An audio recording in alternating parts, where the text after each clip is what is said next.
Chapter 7. Be reflective if you must be armed. If you carry a weapon in public service, may God bless you and keep you. But know that evils of the past involved policemen and soldiers finding themselves, one day, doing irregular things. Be ready to say no. Authoritarian regimes usually include a special riot police force whose task is to disperse citizens who seek to protest, and a secret state police whose whole assignment includes the murder of dissidents or other designated as enemies. And indeed, we find forces of this latter kind deeply involved in the great atrocities of the 20th century, such as the Great Terror in the Soviet Union of 1937 and 1938, or the Holocaust of the European Jewish community, perpetrated by the Nazis in 1941 to 45.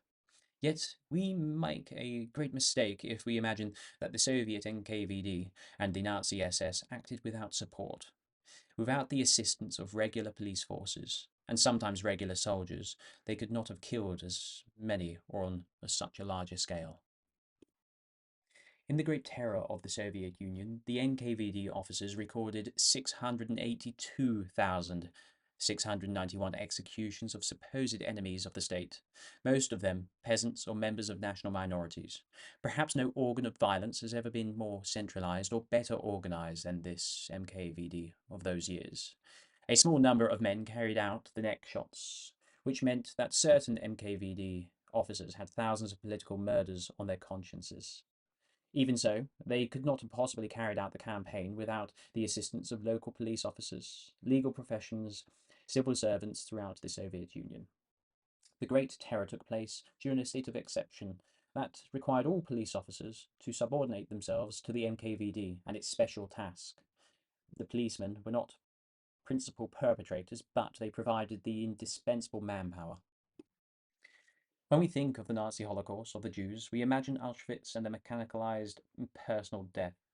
This was a convenient way for Germans to remember the Holocaust, since they could claim that few of them had known exactly what had happened behind those gates. In fact, the Holocaust began not in death facilities, but over shooting pits in Eastern Europe. And indeed, some of the commanders of SS, the German task force that perpetrated some of the murders, were tried in Nuremberg later in West German courts. But even these trials were a kind of minimalization of the scale of the crimes. Not the SS commanders alone, but essentially all of the thousands of men who served under their command were murderers. And this was just the beginning. Every large-scale shooting action of the Holocaust, more than 33,000 Jews murdered outside Kiev, more than 28,000 outside Riga, and on, involved regular German police. All in all, regular policemen had murdered more than the SS. Many of them had no special preparation for this task. They'd found themselves in an unknown land. They had their orders, and they had not wanted to look weak. In the rare cases that they refused these orders to murder Jews, policemen were not punished. Some killed for murderous conviction, but many others who killed were just afraid to stand out. Other forces were at work besides conformism, but without the conformists, the great atrocities would have been impossible.